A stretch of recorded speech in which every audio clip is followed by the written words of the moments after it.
আজকে সারা পৃথিবীতে যদি আমরা সমগ্র মানব জাতির অবস্থার দিকে তাকাই, তাহলে আমরা দেখতে পাই যুদ্ধ, রক্তপাত, হানাহানি, দুর্বলের উপর সবলের অত্যাচার চলছে। এক কথায় সমগ্র বিশ্বময় একটা অশান্তি, একটা অরাজকতা চলছে। আর যদি আমরা মুসলমান জাতির দিকে তাকাই, তাহলে আমরা দেখতে পাই মুসলমানরা আজকে পৃথিবীতে 240 কোটি। এই মুসলমানদের রাষ্ট্র সংখ্যা 57টি রাষ্ট্র, 240 কোটি মুসলমান, সমগ্র জনশক্তির প্রায় 30 থেকে 31%। আজকে সারা পৃথিবীতে সমস্ত জাতি মিলে একটা জাতিকে মারছে। প্রায় 8 কোটি মুসলমান উদ্বাস্তু। প্রতিনিয়ত মুসলমানদেরকে হত্যা করা হচ্ছে, মুসলমানদের রাষ্ট্রগুলিকে আক্রমণ করে লুটপাট চালানো হচ্ছে, বোমা মেরে ধ্বংস করে দেওয়া হচ্ছে। তো এই হচ্ছে মুসলমান জাতির অবস্থা। আর আমরা যদি বাংলাদেশের দিকে তাকাই, তাহলে দেখবেন এই বাংলাদেশ স্বাধীন হওয়ার পর আজকে 55 বছর চলল। এই 55 বছরে অনেকগুলি সরকারের পরিবর্তন হলো, বাংলাদেশের সংবিধান সংশোধন হলো প্রায় 17 বার, অনেকগুলি আন্দোলন হলো, বিপ্লব হলো, সংগ্রাম হলো, কিন্তু বাংলাদেশের অন্যায়, অবিচার, অশান্তি, জুলুম এটা কিন্তু কমেনি। খুন, রাহাজানি, মিথ্যা মামলা কমে নাই, বরং বেড়েছে। সারা পৃথিবীর মানব জাতির এই অশান্তি এবং মুসলমানদের এই দুর্গতি এবং এই অশান্তি, এর কারণ কি? আমরা কারণ হিসেবে প্রথমে বলতে চাই যে প্রথম কারণ, আল্লাহ আমাদেরকে সৃষ্টি করেছেন আল্লাহর খলিফা হিসেবে। আমরা মানব জাতি আল্লাহর খেলাফত বাদ দিয়ে আমরা শয়তানের, ইবলিসের আনুগত্য করছি।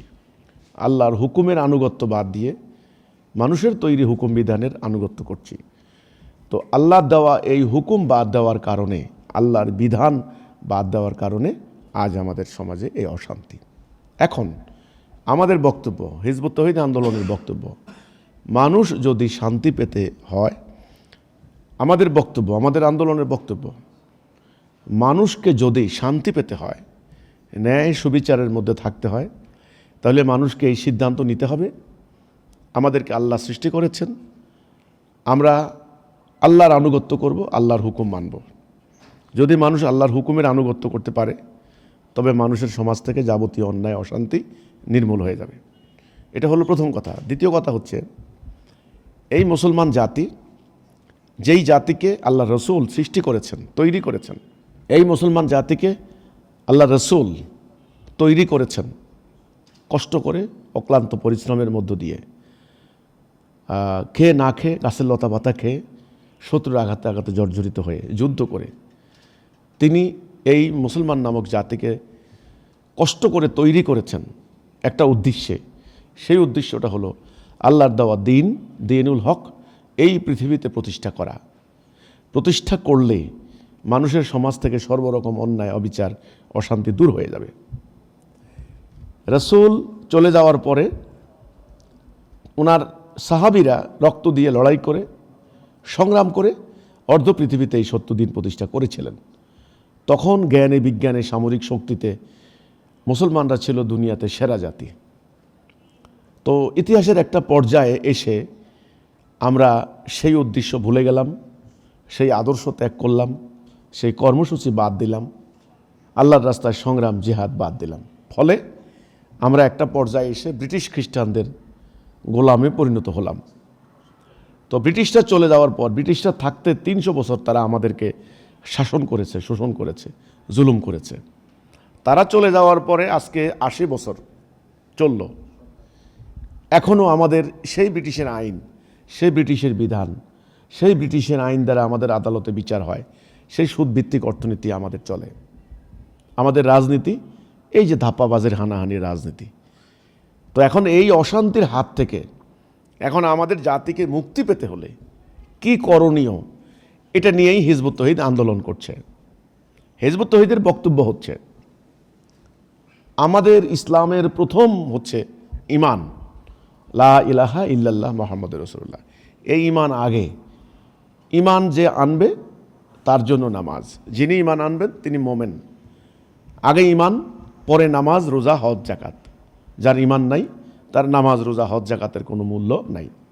তো ইমানের কথা কি? ইমানের কথা হচ্ছে আল্লাহর বিধান ছাড়া, আল্লাহর হুকুম ছাড়া কারো হুকুম মানব না। এটাই হচ্ছে লা ইলাহা ইল্লাল্লাহ মুহাম্মাদুর রাসূলুল্লাহ।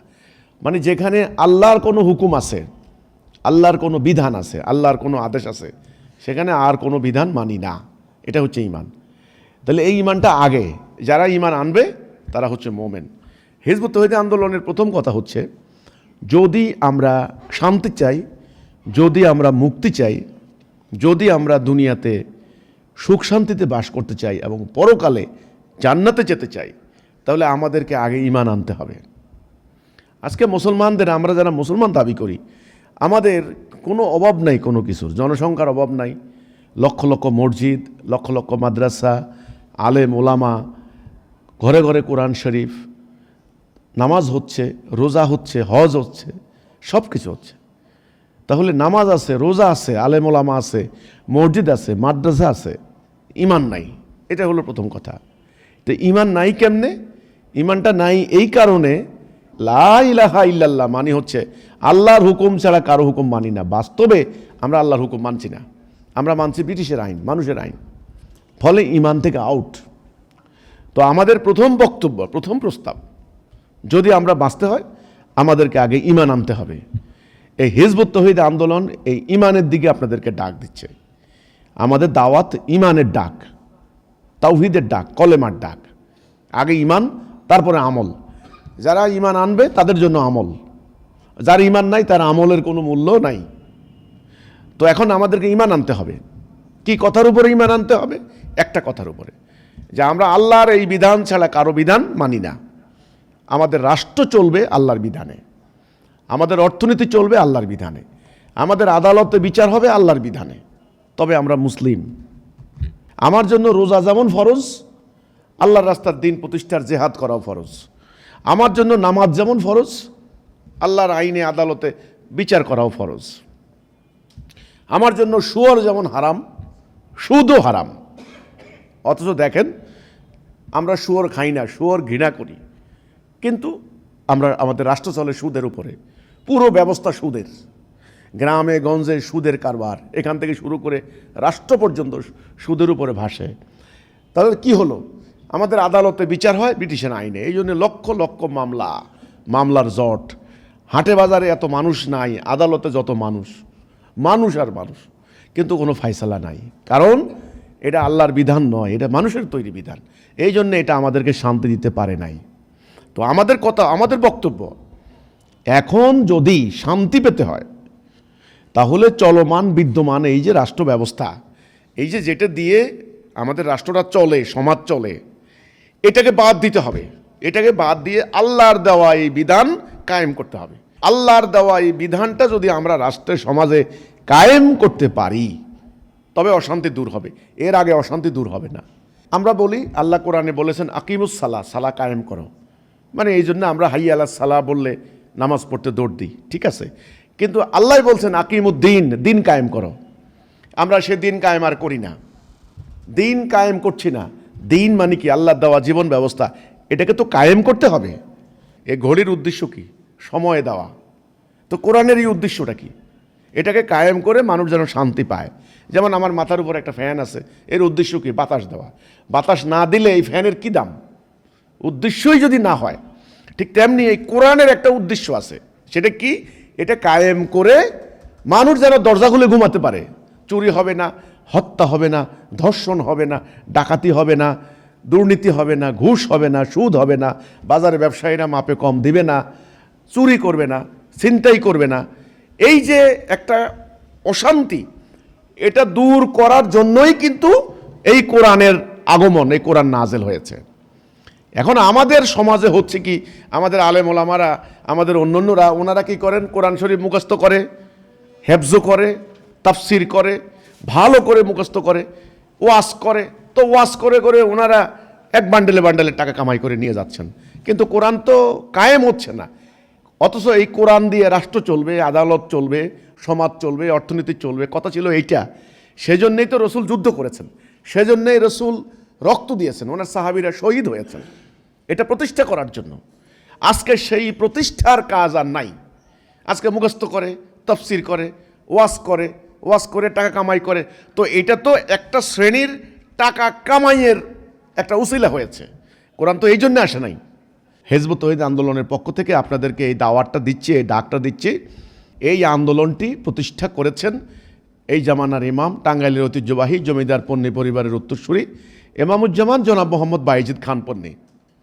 তিনি 1995 সালে এই অরাজনৈতিক আন্দোলন হিজবুত তৌহিদ প্রতিষ্ঠা করেন। প্রতিষ্ঠার উদ্দেশ্য ছিল এই আন্দোলনে যারা সদস্য ঐক্যবদ্ধ হবেন ঈমানের উপরে, তাওহীদের উপরে, তারা নিজেদের জান মাল দিয়ে সংগ্রাম করে আল্লাহর দাওয়াত দ্বীনটাকে প্রতিষ্ঠা করবেন। আজকে তিনি দুনিয়াতে নেই, তিনি 2012 সালে ইন্তেকাল করেছেন। ওনার ইন্তেকালের পরে এই আমরা সংগ্রাম করার জন্য মাঠে নেমে পড়েছি। কাজে আমি আপনাদেরকে আহ্বান করব, আপনারা যারা ঈমান আনতে চান, আল্লাহর এই জমিনে আল্লাহর দ্বীন প্রতিষ্ঠা করে মানুষের সমাজে শান্তি কায়েম করতে চান, আপনারা আসুন হিজবুত তৌহিদের সাথে ঐক্যবদ্ধ হন। আগে ঈমান আনতে হবে, ঐক্যবদ্ধ হতে হবে। ঈমান এনে ঐক্যবদ্ধ হয়ে আপনি কি করবেন? আপনি জিহাদ করবেন। জিহাদ ফরজ। রাসূল এক জীবনে 160টা যুদ্ধ করেছেন। পবিত্র কোরআনে শত শত আয়াত আছে জিহাদের আয়াত। জিহাদ করতে হবে। সাহাবীরা জিহাদ করেছেন। আজকে আমাদের মুসলমানরা জিহাদ বাদ দিয়েছে, জিহাদ করে না। নামাজ ফরজ, জিহাদও ফরজ। রোজা ফরজ, কিতালও ফরজ। তাহলে কিছু মানবেন, কিছু মানবেন না, এটা হতে পারে না। সেজন্য আল্লাহর এই জমিনে আল্লাহর এই দ্বীন, কোরআনের বিধান রাষ্ট্রীয় জীবনে কায়েম করার জন্য আমরা হিজবুত তৌহিদ আন্দোলন সংগ্রাম করছি। আমাদের সাথে যারা ঐক্যবদ্ধ হয়ে সংগ্রাম করতে চান, আমাদের একটা কর্মসূচি আছে। সেই কর্মসূচি আল্লাহ রাসূল অনুসরণ করেছেন। 1 নম্বরে ঐক্যবদ্ধ হতে হবে ঈমানের উপরে, তাওহীদের উপরে। 2 নম্বরে ডিসিপ্লিন থাকতে হবে। 3 নম্বরে একজন নেতার আনুগত্য করতে হবে। 4 নম্বরে হিজরত, 5 নম্বরে জিহাদ। এই কর্মসূচিতে যারা ঐক্যবদ্ধ হবেন, আমি আপনাদেরকে আমন্ত্রণ জানাবো, আসুন। এই দুনিয়াতে যেই অন্যায়, অবিচার, অশান্তি চলছে, বিশেষ করে মুসলমান নামক জাতির উপরে যেই অবিচার চলছে, যদি এটা বন্ধ করতে চান এবং যদি আপনারা জান্নাতে যেতে চান, তাহলে আসুন ঈমানে ঐক্যবদ্ধ হন। এই দাওয়াত ঈমানের দাওয়াত, এই ডাক কলেমার ডাক, তাওহীদের ডাক। এই সংগ্রাম আল্লাহর এই জমিনে আল্লাহর দ্বীন প্রতিষ্ঠার সংগ্রাম। এই সংগ্রাম আমার আপনার করা ফরজ, এটা করতেই হবে। হিজবুত তৌহিদ এই কাজ নিয়ে মাঠে নেমেছে। এতে হিজবুত তৌহিদের কোনো অর্থনৈতিক স্বার্থ নাই। আপনার নিজের অর্থ খরচ করে, নিজের জান দিয়ে, নিজের মাল দিয়ে আপনি আল্লাহর জন্য কাজ করবেন। হিজবুত তৌহিদের কোনো রাজনৈতিক অভিসন্ধি নাই যে আপনাকে আমি একত্রিত করে ইলেকশন করব, না, আল্লাহর দ্বীন কায়েম করার জন্য। যারা আল্লাহর এই দ্বীন কায়েমে ঐক্যবদ্ধ হতে চান, আপনাদেরকে 2টি সুসংবাদ দেব। 1 নাম্বার, এই পৃথিবীতে আপনি হবেন সম্মানিত, আপনি হবেন মোমেন। আল্লাহ আপনার অভাব, অনটন, দুঃখ, কষ্ট দূর করে দেবেন। আর দ্বিতীয় সম্মান পাবেন জান্নাত। আপনি জান্নাতে যাবেন। যে জান্নাতে যাওয়ার জন্য মানুষ বিভিন্ন তরিকায় যোগ দেয়, বিভিন্ন দলে যাচ্ছে, বিভিন্ন পীরের মাজারে যাচ্ছে। জান্নাতে যাওয়ার জন্য কিন্তু রাস্তা একটা, সেটা হলো সিরাতুল মুস্তাকিম, হেদায়া, সেটা হলো তাওহীদ।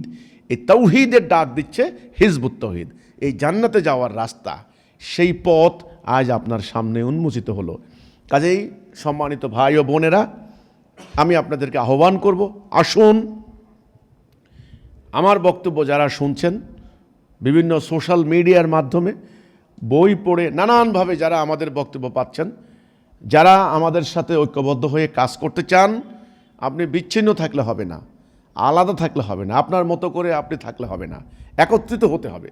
একত্রিত হয়ে আমাদের যার যা কিছু আছে সব কিছুকে একত্রিত করে এই দ্বীন প্রতিষ্ঠার জন্য, মানে কোরআনের এই হুকুম আল্লাহর জমিনে প্রতিষ্ঠা করার জন্য একসঙ্গে লড়াই করতে হবে। একসাথে মনে রাখতে হবে আমাদের আল্লাহ এক, রসুল এক, কোরআন এক, কাবা এক, নেতা হবেন একজন, আমরা মানব আল্লাহর হুকুম। যদি ঐক্যবদ্ধ করতে পারেন জাতিকে আল্লাহর কোরআনের পক্ষে, দ্বীনের উপরে, তাওহীদের উপরে, ইনশাআল্লাহ আমি হলফ করে বলতে পারি পৃথিবীর কোনো শক্তি নাই আপনাদের ক্ষতি করে। এবং রাষ্ট্রীয় জীবনে আল্লাহর হুকুম যদি প্রতিষ্ঠা করতে পারেন, তবে চুরি, ডাকাতি, খুন, রাহাজানি বন্ধ হবে। এই ছাড়া কোনো সরকার বন্ধ করতে পারবে না, কোনো আন্দোলন বন্ধ করতে পারবে না, কিচ্ছু বন্ধ করতে পারবে না। চুরি ডাকাতি আরও বাড়বে, অফিসে ঘুষ আরও বাড়বে, সুদের পরিমাণ আরও বাড়বে, অন্যায়, অবিচার, ধর্ষণ, হত্যা আরও বাড়বে, মিথ্যা মামলা আরও বাড়বে, বাড়তেই থাকবে, যতক্ষণ না আমরা ঐক্যবদ্ধ হয়ে আল্লাহর এই বিধান জমিনে কায়েম না করি। এটা আল্লাহর একটা শাস্তিও আছে আমাদের উপরে।